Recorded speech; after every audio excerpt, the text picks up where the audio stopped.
రేవంత్ రెడ్డి గారు మేము ఏదన్నా చేస్తే మా ప్రెస్ మీట్లో కానీ ఇట్లా పోలీసులను పంపిస్తారు. ఇంటెలిజెన్స్ని మొత్తం మీరు పెట్టుకొని అదుపులో పెట్టుకొని మేము ఏమేమి చేస్తాం అన్నీ చూస్తూ ఉంటారు. కానీ ఇక్కడ తెలంగాణలో ఈ ప్లేస్లో నిరుద్యోగులు పడుతున్న బాధని ఇంటెలిజెన్స్ ద్వారా మీరు ఎందుకు తెప్పించుకోలేకపోతున్నారు? అంటే తెప్పించుకున్నా సరే మీరు దాన్ని పక్కన పెట్టేస్తున్నారా?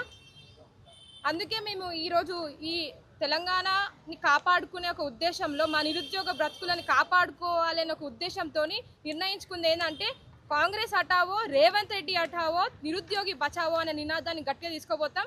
కాంగ్రెస్ పార్టీని బొందబెట్టే ప్రయత్నంలో మేము ఉంటామని చెప్పేసి తెలియజేస్తా ఉన్నాం. విక్రమార్క గారు అసెంబ్లీ సాక్షిగా చెప్పి ఆ హామీని కూడా తుంగలోకి దొక్కిన విషయం మనందరికి తెలిసిందే.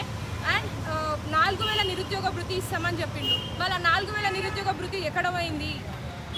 టీజీపీఎస్ని ప్రక్షాళన చేసి యూపీఎస్సీ తరహాలో ఎగ్జామ్ నిర్వహిస్తామని చెప్పి ఏదైతే మేనిఫెస్టోలో మెన్షన్ చేసిరో, మళ్ళీ యూపీఎస్సీ ప్రక్షాళన అంటే ఓఎంఆర్ షీట్స్ రోడ్లపైన దొరకడమా? అంటే నిరుద్యోగుల బతుకులతో ఎందుకు ఇంత చెలగాటం ఆడుతున్నారు? ఇప్పుడు వచ్చే ఎమ్మెల్సీ ఎన్నికలలో కాంగ్రెస్ పార్టీకి ఎట్లా అసలు ఎలక్షన్లలో పోటీ చేసే నైతికత కూడా లేదు. ఎందుకంటే ఈ రకంగా మీరు మమ్మల్ని మోసం చేసుకుంటా పోతూ ఉంటే మీకు నైతికత ఎక్కడిది? ఎలక్షన్లలో కంటెస్ట్ చేసే నైతికత ఏమాత్రం లేదు. ప్రతి ఒక్క నిరుద్యోగి రగిలిపోతున్నాడు. మా బాధలు మీకు ఎందుకు కనిపిస్తలేవు? అయ్యా రేవంత్ రెడ్డి ఖబర్దార్. ఇదే అశోక్ నగర్కి మీరు రాహుల్ గాంధీని తీసుకొచ్చి ఒక పొలిటికల్ డ్రామా చేసిర్రు.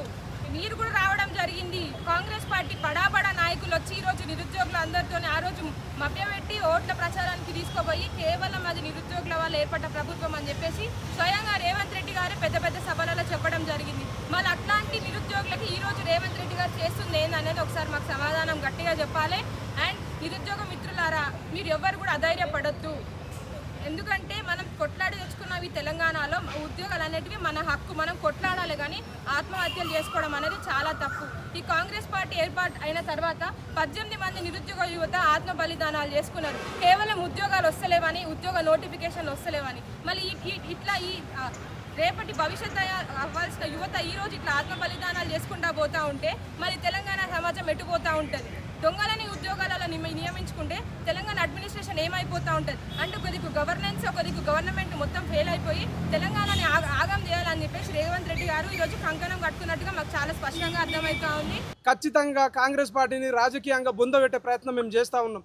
ఎందుకంటే మేము వెయిట్ చేస్తూ ఉన్నాం. రాహుల్ గాంధీ బర్త్డే ఎప్పుడు వస్తుంది, సోనియా గాంధీ బర్త్డే ఎప్పుడు వస్తుంది, కనీసం June 2 తెలంగాణ అవతరణ దినోత్సవం రోజైనా తెలంగాణ అమరవీరులు గుర్తుకొచ్చి ఆ రోజైనా నోటిఫికేషన్ విడుదల చేస్తాడని అని చెప్పి వెయిట్ చేస్తూ ఉంటే అవే దొంగ మాటలు. కొంతమంది రాజకీయ స్వలాభాల కోసం రాజకీయ ముసుగులో ఈ విధంగా నువ్వు వచ్చిన నోటిఫికేషన్లు ఆపే ప్రయత్నం చేస్తున్నారని చెప్పి చాలామంది మాట్లాడుతూ ఉన్నారు. మేము అడుగుతూ ఉన్నాం, అయ్యా ఇంటెలిజెన్స్ మొత్తం మీ దగ్గరనే ఉంది, మరి మీరు ఏం బిక్తున్నట్టు 3 ఏళ్ల నుంచి మీరు ఇంకెన్ని రోజులని ఆరోపణలు చేస్తారు? మొన్నటికి మొన్న డీజీపీ గారు 19,000 ఉద్యోగాలు ఖాళీగా ఉన్నాయని చెప్పిండు. మేము 19,000 ఉద్యోగాలు భర్తీ చేయండి అని అంటే అదే ఒంటేది పొగడలకు 7,347 ఉద్యోగాలను భర్తీ చేసి ఆ భర్తీ చేయడం వల్ల కనీసం రోస్టర్ పాయింట్ చూస్తే క్యాస్ట్కి ఒక పోస్ట్ కూడా రానటువంటి పరిస్థితిలో 4 సంవత్సరాల నుంచి విడుదల చేసినటువంటి నిరుద్యోగులు ఆగమైపోతూ ఉన్నారు. వాళ్ళ బతుకులు ఆగమవుతాయి. ఖచ్చితంగా ఖాళీగా ఉన్నటువంటి 19,000 ఉద్యోగాలు భర్తీ చేయమని చెప్పి మేము అడుగుతూ ఉంటే రేవంత్ రెడ్డి గారు ఉద్యోగ నోటిఫికేషన్ వేసినటువంటి పోస్టులను నోటిఫికేషన్ ఆపే ప్రయత్నం నిరుద్యోగులు చేస్తూ ఉన్నారని అంటున్నారు. ప్రపంచంలో ఎక్కడైనా చూడండి, నోటిఫికేషన్ వస్తే వయోపరిమితి పెంచే ప్రయత్నం చేస్తారు, కానీ ఇక్కడ 34 నుంచి 32 వరకు వయోపరిమితిని తగ్గించి నిరుద్యోగులందరూ పోస్టుల పెంపు కోసం చేయాల్సినటువంటి ధర్నా వయోపరిమితి కోసం చేసే విధంగా ప్రయత్నం చేసి అదే 32 నుంచి 34 వరకు పెంచారు, కానీ ఎక్స్ట్రా 2 సంవత్సరాల ఏజ్ పెంచలేరు. కాబట్టి దీనికి అంతటా కొంతమంది పేమెంట్ బ్యాచ్ ఉన్నారు, ఆ బ్యాచ్ని తీసుకుపోయి పాలాభిషేకం చేస్తూ ఉన్నారు. అరే 3 సంవత్సరాల నుంచి జనరల్ డిగ్రీ నోటిఫికేషన్ ఒక్క నోటిఫికేషన్ రాలేదు, 22 మంది నిరుద్యోగులు చనిపోయారని చెప్పి మేము రోడ్ల మీదకి వచ్చి ధర్నాలు చేస్తూ ఉంటే వయోపరిమితి తగ్గించి తగ్గించినటువంటి వయోపరిమితిని పెంచి దానికి పాలాభిషేకాలంట. ఆ పేమెంట్ బ్యాచ్కి మేము చెప్తా ఉన్నాం, మీరు దయచేసి నిరుద్యోగులతో రాజకీయాలు చేయకండి. ఒకరొకరు కమలాసన డ్రామాలు ఆడుతున్నారు. కేవలం 14 మంది 15 మంది నిరుద్యోగులు ఉన్నారు. వాళ్ళ వల్లనే కాంగ్రెస్ పార్టీ ఈ విధంగా నిరుద్యోగుల గురించి స్పందించినటువంటి పరిస్థితులు ఉన్నాయి. కాబట్టి వాళ్లకు హెచ్చరికలు జారీ చేస్తూ ఉన్నాం. మీరు దయచేసి పక్క రాష్ట్రాల్లో చూడండి, జార్ఖండ్ అయినా రాజస్థాన్ ఎక్కడైనా కూడా నిరుద్యోగులందరూ ఐకమత్యంతో ఉంటే ప్రభుత్వాలే దిగొచ్చి నిరుద్యోగులతో చర్చలు చేస్తున్నటువంటి సందర్భంలో ఇప్పుడు కూడా 3 సంవత్సరాలు రాజకీయాలు చేశారు, ఇంకెన్ని రోజులు రాజకీయాలు చేస్తారా? కమలాసన్ లెక్క డ్రామాలు మీడియా ముందు ఉన్నప్పుడేమో కాంగ్రెస్ పార్టీని తిరుగుతారు, అర్ధరాత్రి పోయి కాంగ్రెస్ పార్టీకి సంబంధించినటువంటి భవనాల దగ్గర వాళ్ళ ఇళ్లలో పోయి వాళ్ళు మాట్లాడుతూ ఉన్నారు. ఇంటెలిజెన్స్ వాళ్ళే మాకు డైరెక్ట్ వాళ్ళ ఫోటోలు చూపిస్తూ ఉన్నారు. మీరు పగలేమో ఒక పార్టీ దగ్గర ఉంటారు, రాత్రి ఏమో ఒక పార్టీ దగ్గర ఉంటారు, పొద్దుగాలనేమో ఒక పార్టీ దగ్గర ఉంటారు. మీరు కాంగ్రెస్ పార్టీ ఎట్లా భయపడతారా నాయన అని అంటారు. దయచేసి వాళ్ళు ఇప్పటికైనా కూడా గ్రహించాలి. పార్టీ వాళ్ళు ఎప్పుడైనా సరే నిరుద్యోగుల దగ్గరికి రావాలి. మీకు ఏం కర్మ పట్టిందా? మనం రోడ్ల మీద ఉంటే పోలీసులు వచ్చి మన మీద దాడులు చేస్తూ ఉంటే వాళ్ళు పార్టీ భవన్ల దగ్గర నిరుద్యోగుల మీద దాడులు ఖండిస్తున్నారట. నిజంగా నిరుద్యోగుల మీకు చిత్తశుద్ధి ఉంటే మా రోడ్ల మీదకి వచ్చి కూర్చొని రోడ్ల మీద ఖండించాలి, కానీ పార్టీ భవన్ల దగ్గర మీడియా వాళ్ళందరూ పిలుచుకొని నిరుద్యోగుల మీద దాడులు ఖండిస్తున్నామని చెప్తున్నారు. కాబట్టి దయచేసి నిరుద్యోగులారా, పార్టీలకు ప్రలోభాలకు కొంతమంది నిరుద్యోగులు బల్మూరు వెంకట్ రియాజ్ సార్ గతం లోపల ఏ విధంగా అయితే నిరుద్యోగులు వాడుకొని పదవులు పొందినరో అదే వాళ్ళని ఆదర్శంగా తీసుకొని ఇప్పుడు నిరుద్యోగులను వాడుకుందామనే ప్రయత్నం చేస్తున్నారు. కాబట్టి మీ కథలన్నీ ఇన్ని రోజులు చెల్లినాయి కానీ ఇప్పుడు చెల్లుబాటు కావు. దయచేసి మీరు ఎవరైనా సరే పొలిటికల్ లీడర్లతో కుమ్మకైనట్టు తెలిసినంటే ఖచ్చితంగా మీ బట్టలు కూడా తీసి కొడతామని చెప్పి నిరుద్యోగులను హెచ్చరిస్తూ, కాంగ్రెస్ పార్టీని 3 ఏళ్ళు అయింది, ఇంకా రేవంత్ రెడ్డి గారు నైట్ సిగ్గు లేకుండా మళ్ళీ అదే విధంగా మాట్లాడుతూ ఉన్నారు. మేము వేసినాం నోటిఫికేషన్ కావాలని కొందరు కక్షలు కట్టిరని అంటారు. కక్షలు ఎందుకు? ఏం వేసినావు నోటిఫికేషన్? నువ్వు కనీసము గత ప్రభుత్వంలో ఫీజులు 250 టెట్టుకు రాయాలంటే 250, మిగిలిన అప్లికేషన్ పెట్టుకోవాలంటే 500 ఫీజు ఉన్నది, డబల్ ఫీజు పెంచినావు. డిగ్రీ అర్హత ఒక్క నోటిఫికేషన్ కూడా వేయలేవు. కనీసం నిరుద్యోగులు రాసినటువంటి ఓఎంఆర్ సీట్లు రోడ్ల మీదకి పడుతున్నటువంటి సందర్భం ఉంది. కాబట్టి ప్రభుత్వం కనుక ఆగస్టు 31 వరకు నిరుద్యోగులతో చర్చలు చేయకపోతే మాత్రం డెఫినెట్గా గ్రామాల్లో కనీసం 10 నుంచి 100 మంది వరకు నిరుద్యోగులు ఉంటారు. ఆ నిరుద్యోగులమే ఏకమైతాం. ఈరోజు నిరుద్యోగులు అందరూ కూడా కదిలే పరిస్థితులు ఉన్నాయి. ఖచ్చితంగా సెక్రటేరియట్ పోతామా ఎక్కడ పోతాం కానీ పెద్ద ఎత్తున మాత్రం ఉద్యమం జరగబోతుంది. దీనికి అంతటికి కారణం కాంగ్రెస్ పార్టీ రేవంత్ రెడ్డి బాధ్యత వహించాల్సి వస్తుంది. కాబట్టి అటువంటి పరిస్థితులు తెచ్చుకోకనే ముందే స్పందించి ఆగస్టు 31 వరకు నిరుద్యోగులతో చర్చలు చేస్తాడని చెప్పి మేము కోరుకుంటా ఉన్నాం. లేని పక్షంలో కాంగ్రెస్ హఠావో నిరుద్యోగ బచావ్ అనే కార్యక్రమాన్ని మాత్రం ఖచ్చితంగా గ్రామాన్ని మేము కమిటీలు వేసుకొని కాంగ్రెస్ పార్టీని గ్రామాల నుంచి తరిమి కొట్టాలని చెప్పి మేము నిరుద్యోగులందరూ కూడా పిలుపునిస్తూ ఉన్నాం. ఆగస్టు 15 కన్నా అబద్ధాలు ఆడేమో అని ఎక్స్పెక్ట్ చేసిన. ప్రకటనలు ఖచ్చితంగా చేయడు, కానీ కనీసం 365 రోజులల్లో ఆగస్టు 15 రోజు అయినా కొంత నీతి నిజాయితీగా మాట్లాడతాడని అనుకుంటే, ఆగస్టు 15 రోజున కూడా మనకు స్వాతంత్రం వచ్చిందని మర్చిపోయి ఆగస్టు 15 రోజున కూడా అబద్ధాలు ఆడాడు. సార్ ఏం చెప్తా ఉన్నాడు? సారు 70,000 ఉద్యోగాలు ఇచ్చినాం, భారతదేశం మొత్తం వల్ల మేము ఇచ్చినట్టు ఎవరు ఇవ్వలేదు అని చెప్తా ఉన్నాడు. మీడియా మిత్రులు కొంచెం కెమెరా దగ్గరికి పెడితే ఏ శాఖల ఎన్ని పోస్టులు, ఏ డేటు, ఏ మంతు, ఏ ఇయర్ అనేది ఇది ఒకసారి స్పష్టంగా తీయాల్సిన అవసరం ఉంది.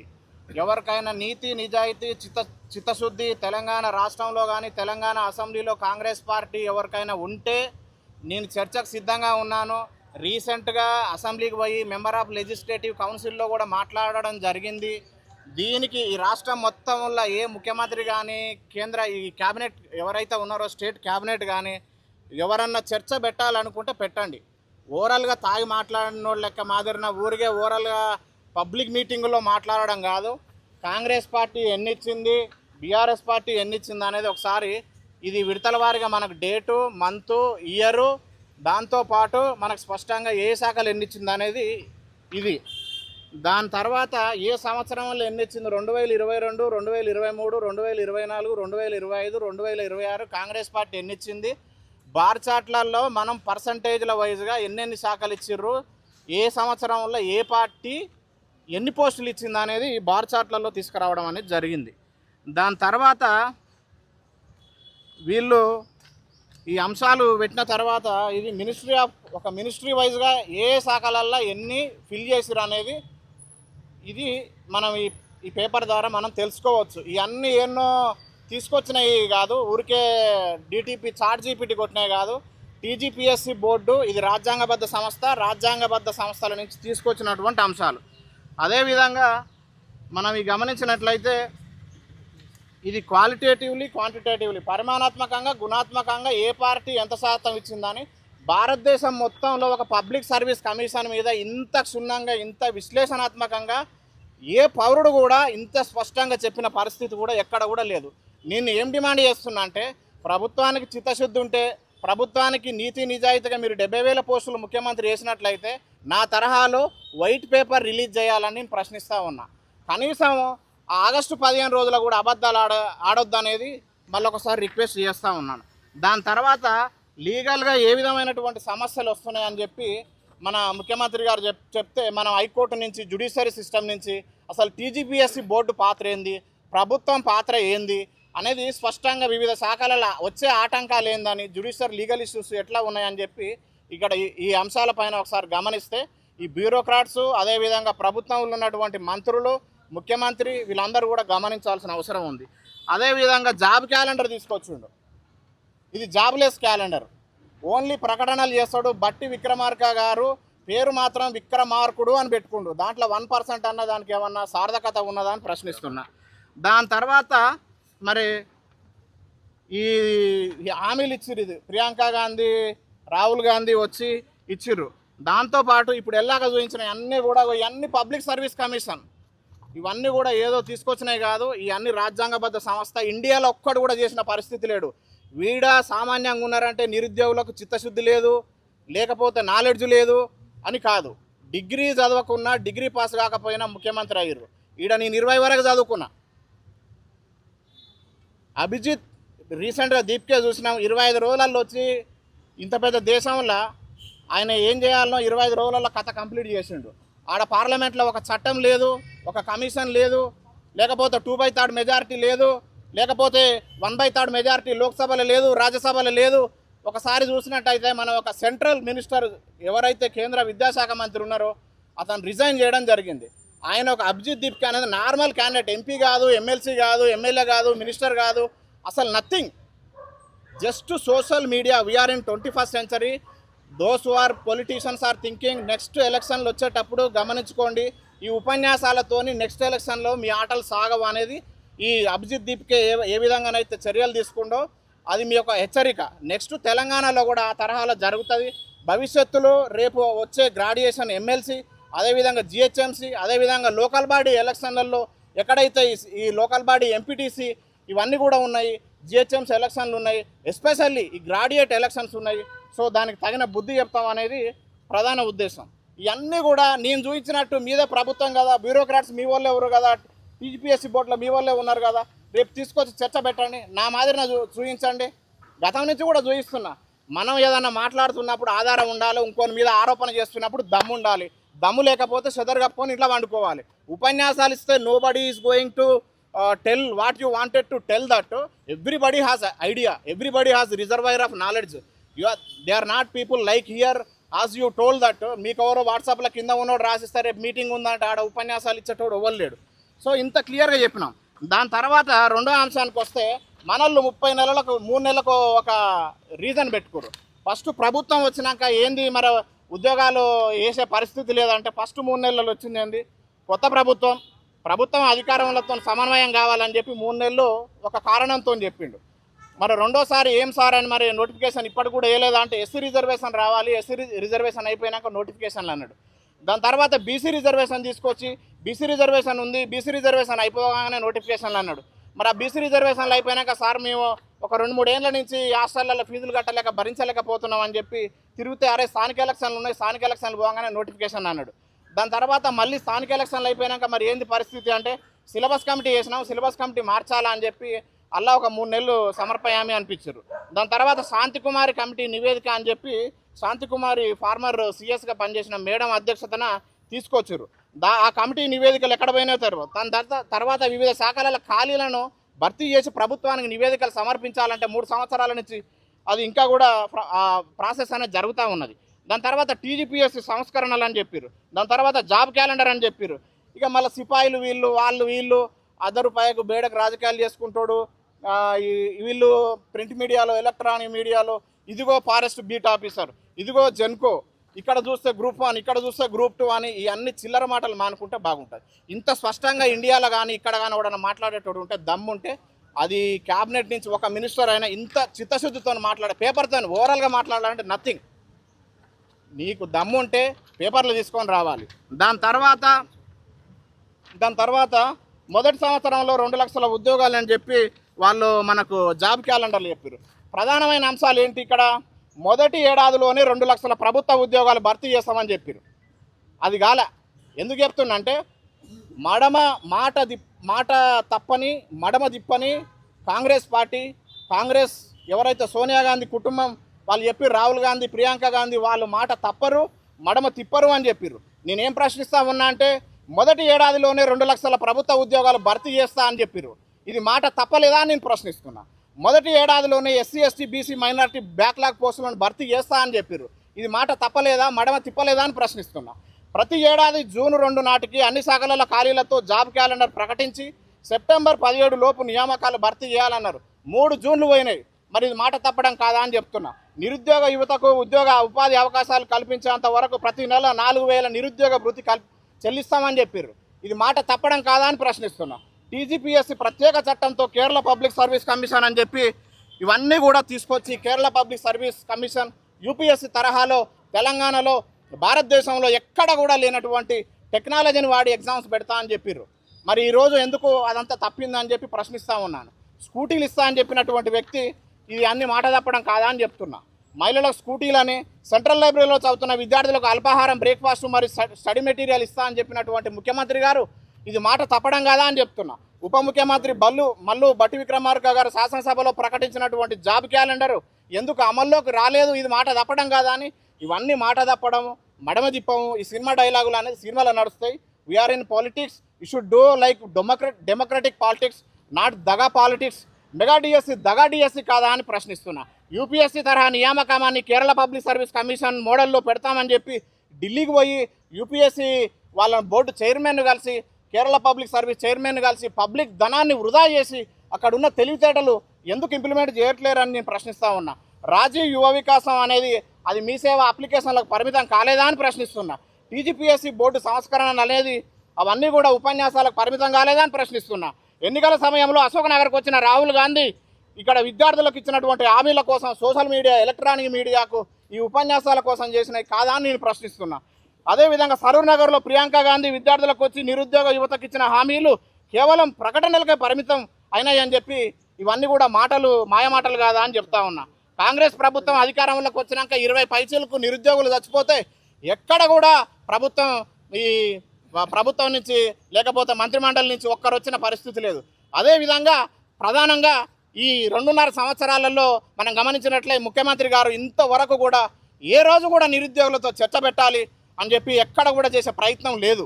కనీసం మరి కష్టాలేంటి, నిరుద్యోగుల కష్టాలేంటి, కన్నీళ్ళేంటి, మీ సమస్యలేంటి, ప్రభుత్వం ఎంతవరకు చేయగలదు, మన ఆర్థిక బడ్జెట్, మన జిఎస్డిపి ఎట్లా ఉన్నది, మన పర్ క్యాపిటల్ ఇన్కమ్ ఎట్లా ఉన్నది, విద్యాశాఖ క్యాపిటల్ ఎక్స్పెండిచర్ ఎట్లా ఉన్నది, రెవెన్యూ ఎక్స్పెండిచర్ ఎట్లా ఉన్నది, ఫిజికల్ డెఫిసిట్ ఎట్లా ఉన్నది అని చెప్పి మీరు అందరూ కూడా చెప్పాల్సిన అవసరం ఉన్నది.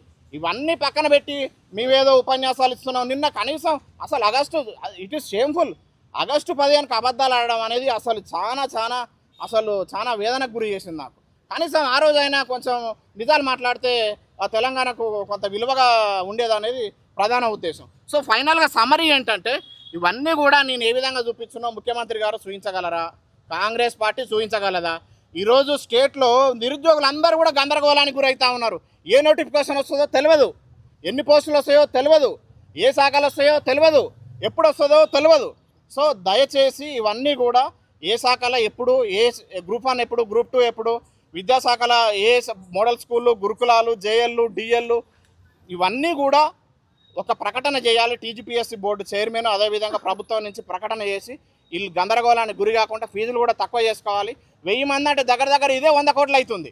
10 లక్షల అప్లికేషన్లు వస్తాయి, 100 కోట్లు. ఈరోజు టెట్టు పెట్టి కూడా దగ్గర 150 కోట్లు ప్రభుత్వానికి వచ్చింది, కానీ డిఎస్సి మాత్రం నిరుద్యోగులకు రాలే.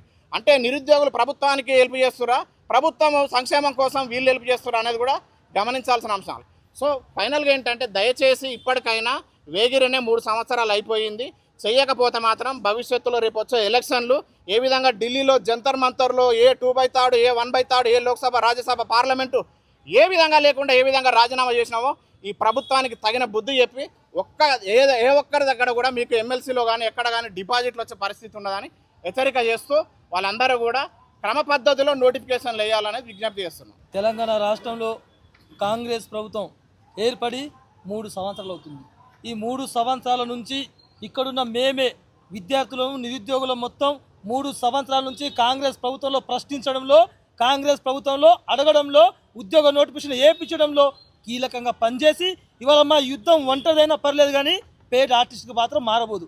ఎందుకంటే నిరుద్యోగుల కోసం మాత్రమే, 30 లక్షల మంది నిరుద్యోగుల కోసం మాత్రమే ఇవాళ మేము కొట్లాడుతున్నాం.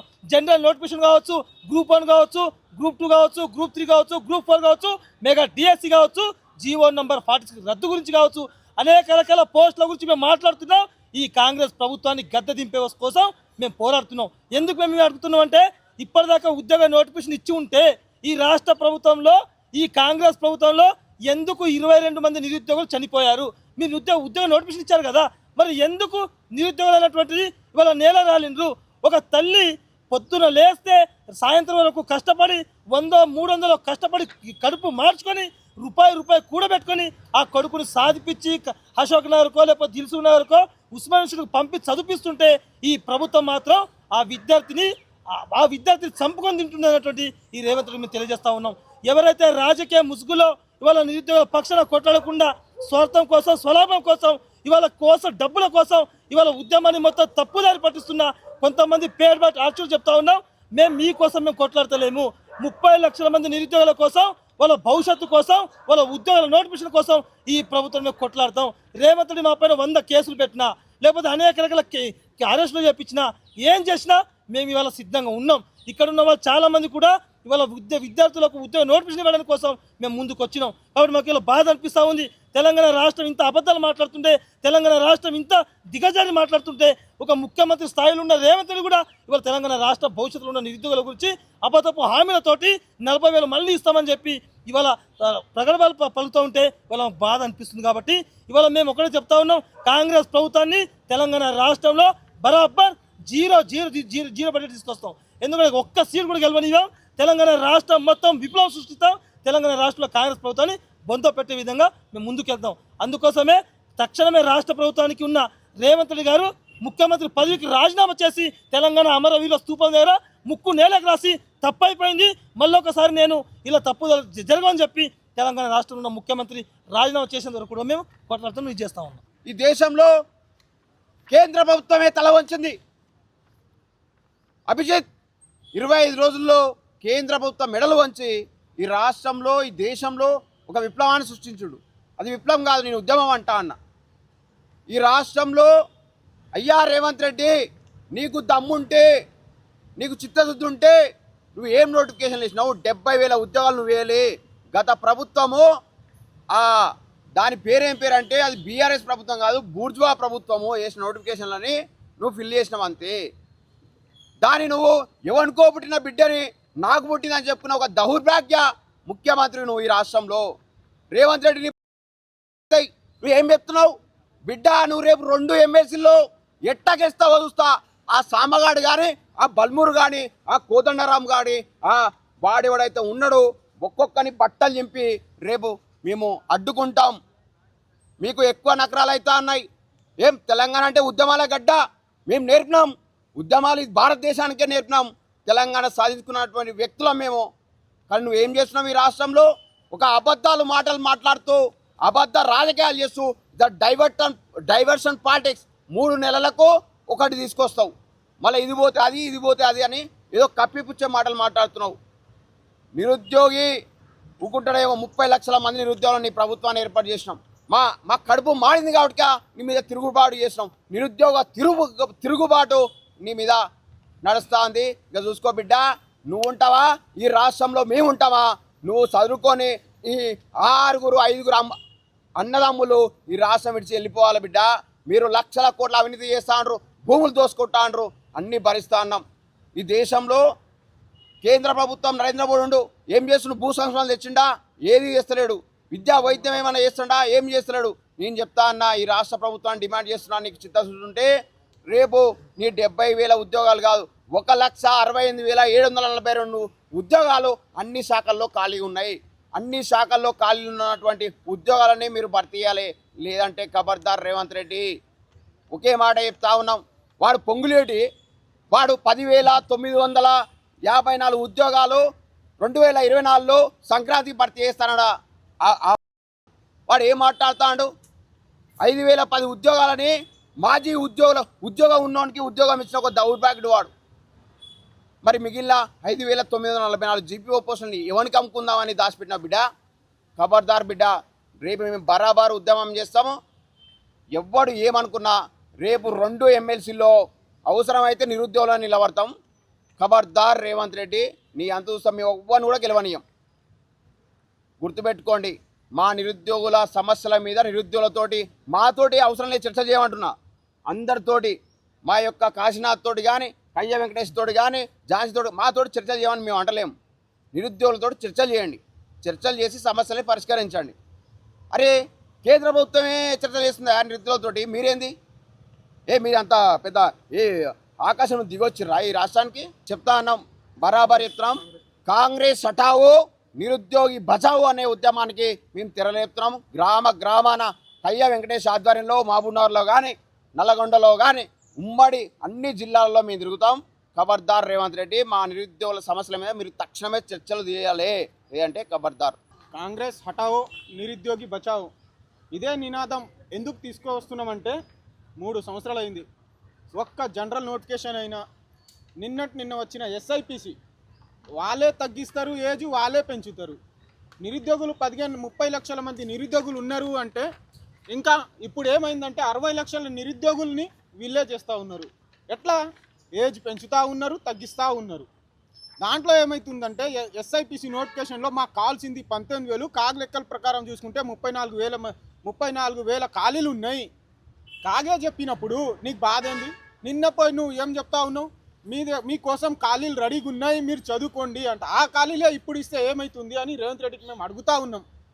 మేము మీ ఇక్కడ వచ్చి ప్రెస్ మీట్లు కానీ ధర్నాలు కానీ మాకు చేయాల్సిన అవసరం లేదు. నువ్వు అదే నోటిఫికేషన్ ఇస్తే మేము చదువుకొని ఒక మూలన పోయి ఎక్కడో లైబ్రరీ మూలకు పోయి మేము చదువుకుంటాం.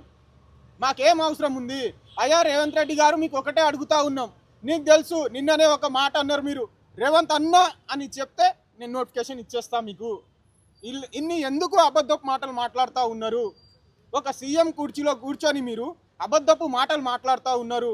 మొన్న చూసుకుంటా ఉంటే ఢిల్లీలో అభిజిత్ దీప్కే మోదీ ఎప్పుడు రీల్స్ చేయని మోదీ 3 సార్లు రీల్స్ చేస్తుండు. ఎందుకు? ఎవరి వల్ల? ఈ జంజీ బ్యాచ్ వల్ల, ఈ జంజీ స్టూడెంట్ వల్ల, ఈ నిరుద్యోగుల వల్ల. ఒక్క పేపర్ లీక్ అయిందంటే అక్కడ ఢిల్లీనే తగలబెట్టిన కాంగ్రెస్ ప్రభుత్వం సపోర్ట్ ఇచ్చి మరీ ధర్మేంద్ర ప్రధాన్ని ఓడించడం, రాజీనామా చేసేటట్టు చేసిర్రు. మరి ఇక్కడ కాంగ్రెస్ ప్రభుత్వం ఏం చేస్తుంది? పడుకుందా? మేము అడుగుతా ఉన్నాం ఈరోజు, మీకేమైనా సోయి లేదా, లేకపోతే కావాలని చేస్తుర్రా? మీకు నిరుద్యోగులు ఇక్కడ కనిపిస్తలే, ఢిల్లీలో మాత్రమే నిరుద్యోగులు కనిపిస్తున్నారు అని అడుగుతా ఉన్నా నేను. ఇదే బల్మూర్ వెంకట్ అయినా, అద్దంకి దయాకర్ అయినా, రింగు రియాజ్ అయినా మీరు ఏమన్నారు మొన్న? బుక్కులు వదలండి, మీకు జాబులు వస్తాయి, బుక్కులు వదిలితేనే జాబులు వస్తాయి అని మీరు మంత్రులు హోదాలు తీసుకున్నారు. మాకేమో ఇగో ఈ రోడ్ల చుట్టూ, ఈ పార్కుల చుట్టూ, లైబ్రరీల చుట్టూ ఇప్పుడు అదే 5 రూపాయలు భోజనం తినుకుంటా అదే 3 సంవత్సరాల్లో, ఒక సంవత్సరంలో నోటిఫికేషన్ 2 లక్షల నోటిఫికేషన్ వస్తాయని ఎంతో ఆశతో చూసిన నిరుద్యోగులు ఏమైపోవాలి? ఇప్పుడు వరకు 20 మంది నిరుద్యోగులు చనిపోయినా దానికి బాధ్యత ఎవరు వహిస్తారు? కాంగ్రెస్ ప్రభుత్వం దాని గురించి మాట్లాడిందా ఇప్పుడైనా? నేను అడుగుతా ఉన్నా రేవంత్ రెడ్డికి ఒకటే, ఇప్పుడు వరకు నువ్వు నిరుద్యోగి పిలిచి నువ్వు 100 సార్లు వచ్చిన లైబ్రరీకి రాహుల్ గాంధీ వచ్చి స్వయంగా వచ్చి నాతో మాట్లాడినప్పుడు కూడా ఒకటే మాట అన్నా. మొన్న నేను ఏం కావాలి అంటే 2 లక్షల ఉద్యోగాలు కావాలి, ఆ 2 లక్షలు కాదు మాకు ఉద్యోగాలు కావాలి అన్న. రాహుల్ గాంధీ వచ్చి సరే ఉద్యోగాలే కదా సంవత్సరంలో వేస్తా అన్నాడు. అదే ఉన్న 3 స్టేట్లో ఇక్కడ ఉన్న ఖజానా మొత్తం మీరు ఢిల్లీలో పెడతా ఉంటే ఆ ఢిల్లీ నుంచి మీకు రాకపోకలకే ఒక్కసారి స్పెషల్ ఫ్లైట్లో మీకు 14 కోట్లు పెట్టి నువ్వు ఫ్లైట్లో వెళ్తావు. మేమేమో నిరుద్యోగులమేమో ఇదే లైబ్రరీ చుట్టూ 5 రూపాయలు భోజనం తిని మేము తిరగలనా? ఎన్నిసార్లు మా నిరుద్యోగుల బాధలు ఆ బుక్కులకు వాళ్ళ అమ్మ నాన్నలకు తెలుసు. నెల అయితే వాళ్ళు పడే బాధ ఏందో మీకు తెలుసా? మీరేమో భోజనం ఒక ప్యాలెస్లో చేస్తారు, నిరుద్యోగులేమో ఆ 5 రూపీస్ ఫుడ్డే తినాలనా? ఇంకా ఎన్ని రోజులు అని నిరుద్యోగులు ఇదే బతుకుతోని బతకాలి? నేను అడుగుతా ఉన్నా రేవంత్ రెడ్డికి, నువ్వు ప్రతిసారి నోటిఫికేషన్ ఇస్తున్నా వాళ్ళు వద్దంటున్నారు అంటే ఎక్కడిచ్చినావు నువ్వు? ఇచ్చిన SIPC 5,000-7,000 పోస్టులతోని 30 లక్షల మంది 15 లక్షల మంది నిరుద్యోగులు SIPCకి ప్రిపేర్ అవుతా ఉన్నారు. ఈరోజు మేము అడిగింది ఏంది? మా ఖాళీలు పెంచండి, మాకు అంకెలు పెంచండి, 7,000 కాదు 19,000 పెంచండి అన్నాం. మీరేం చేసిరు? ఏజ్ పెంచిరు. దానికోసం కొట్లాడలేదు మేము కొట్లాడింది ఏంది? మాకు కావాల్సింది 19,000. ఒక్కొక్క డిస్ట్రిక్ట్ని చూస్తే 10 పోస్టులు కూడా లేవు. మా కేటగిరీలో నాకు 2 పోస్టులు కూడా లేవు. నేను ఏం చేయాలి ఇప్పుడు? చదివి లాభం లేనప్పుడు చదివేందుకు? మీరు ఎలక్షన్ల టైంలో నిరుద్యోగుల్ని వాడుకున్నారు. సరే, మాకు 10 ఏళ్లలో మాకు బీఆర్ఎస్ ప్రభుత్వం ఏం చేయలేదు అని మేము మిమ్మల్ని గెలిపించినాం. మరి మీరేం చేసిరు? 10 సంవత్సరాలు ఒక తరం పోయింది అంటే ఇంకో 2వ తరం కాదు, ఇది 3వ తరం కూడా పోయినట్టే చేసిరు మీరు. కాంగ్రెస్ పార్టీని మేము అడుగుతా ఉన్నాం ఒకటే, మేము పేడ్ బ్యాచ్లు కాదు, మా బాధలు మీకు చెప్తున్నాము. పేడ్ బ్యాచ్లు ఉన్నోళ్ళు ఎక్కడో దిల్సుఖ్ నగర్లోనో ఎక్కడో ఉంటే అవి మీది మీరు కమ్మక్కై ఏదో ఒకటి చేసుకోండి, మాకు సంబంధం లేదు. కానీ మేము నిరుద్యోగులము. ఒక అశోక్ నగర్లోనే కాదు, దిల్సుఖ్ నగర్లో కూడా జన్ను నిరుద్యోగులు ఉన్నారు, క్యాంపస్లో కూడా నిరుద్యోగులు ఉన్నారు, చిక్కడపల్లి లైబ్రరీలో చదువుతున్న నిరుద్యోగులు ఉన్నారు. మీరు వాళ్ళనైనా చూసి అంకెలు పెంచి, ఇప్పుడు కూడా మించిపోయింది ఏం లేదు. 7,000 నుంచి 19,000 చేయడం పెద్ద లెక్క కాదు. మేము అప్లై చేసే ఫీజులు 1,500 పెంచుతూ ఉన్నారు. అసలు నిరుద్యోగి డబ్బులు లేకనే కదా స్టడీ హాల్ పోక ఒక లైబ్రరీకి పోయి చదువుకుంటా ఉంటే మీరు దాన్ని మళ్ళీ పెంచుతూ ఉన్నారు. ఎట్లా అప్లై చేసేది ఎట్లా? వాళ్ళకి డబ్బులే లేవు అని నిరుద్యోగులు ఆడ లైబ్రరీలో పోయి చదువుకుంటే మీరేమో దాన్ని ఇంకా పెంచిర్రు. ఉన్న బీఆర్ఎస్ ప్రభుత్వంలో ఉన్న ఫీజులు తగ్గిస్తే మీరేమో పెంచిర్రు. అంటే మేము ఊకే గొడవలు పట్టుతూనే ఉండాలి, నిరుద్యోగులు రోడ్ల మీద రావాలి, వీళ్ళు చదువుకోవద్దు, వీళ్ళకు జాబులు అవసరం లేదు. ఇంకా మీరే అంటారు ఇంకా వీళ్ళకి జాబులు అవసరం లేదు, ఎవరు మాయ మాటలు నమ్మద్దు అని రేవంత్ రెడ్డి నిన్న అంటా ఉన్నాడు. ఎవరి మాట మాయలు నమ్ముతున్నాం మేము? నీకు ఒకటే అడుగుతున్నాం, మేము ఎవరికి నమ్మి ఏ పార్టీ దగ్గర పోయి కమ్మక అయింది లేదు. మేము ఒకటే నీకు చెప్తా ఉన్నాం, మాకు కావాల్సింది నోటిఫికేషన్లు. మీరు ఆ నోటిఫికేషన్లు ఇస్తే మేము చక్కగా పోయి చదువుకుంటాం అదే లైబ్రరీలో. మాకెందుకు అబ్బా ఈ గొడవలు ఎందుకు, మీతో నీ రాధాంతాలు ఎందుకు, ఈ పాలిటిక్స్ని తిట్టడం ఎందుకు, నువ్వు ఇది అనడం ఎందుకు, మేము అది అనడం ఎందుకు? ఇన్ని రోజులు సహించిన 3 సంవత్సరాల వరకు ఈ రోజు వస్తుందా రేపు వస్తుందా? 20 మంది చనిపోయినా కూడా దాని గురించి మంత్రులు మాట్లాడలే, ఎమ్మెల్యేలు మాట్లాడలే, ఎవరు మాట్లాడలే. ఒక్కసారి అయినా మాట్లాడి మీరు ఇగో వాళ్ళకి మేము హామీ ఇస్తున్నాం, చనిపోయిన నిరుద్యోగులకు మేమే అండగా ఉంటామని చెప్పిర్రా? ఎవరిని మీరు చెప్పరు. మొన్న ఖమ్మంలో ఒక అబ్బాయి ఊరేసుకొని చచ్చిపోయి బతుకుతే ఆయన దగ్గర కనీసం పరామర్శించడానికి కూడా మీరు పోరు. అంతటి దౌర్భాగ్య స్థితిలో ఉన్న కాంగ్రెస్ ప్రభుత్వాన్ని ఏమని చెప్పాలి? దేనితో కొట్టాలి? చెప్పుతో కొట్టినా తగలదు మీకు దెబ్బలు. అలాంటి పరిస్థితుల్లో ఉన్నారు మీరు. మీకు ఒకటే అంటా ఉన్న నోటిఫికేషన్లు, ఖాళీగా ఉన్న నోటిఫికేషన్లు, జనరల్ నోటిఫికేషన్ అయినా అన్ని నోటిఫికేషన్లు వెంటనే భర్తీ చేయాలి. లేనిచో మీకు ఒకటే జరుగుతుంది. కాంగ్రెస్ హటావో నిరుద్యోగి బచావో అనే ప్రోగ్రాన్ని ఊరు గల్లీ జీపీ 12,000 జీపీల్లో ప్రతి జీపీకి మేమే వెళ్తాం, మా మొక్కలే కనబడాలి. ఆడ ఎన్ని దాడులు జరిగినా తగ్గదే లేదు. వెనక తగ్గకుండా కాంగ్రెస్ని హటావో అనే ఒక్క నినాదంతో ముందుకు సాగుతాం. ఇదే నిరుద్యోగులు ముందుకు సాగుతారు, మీరు చూస్తూ ఉండండి.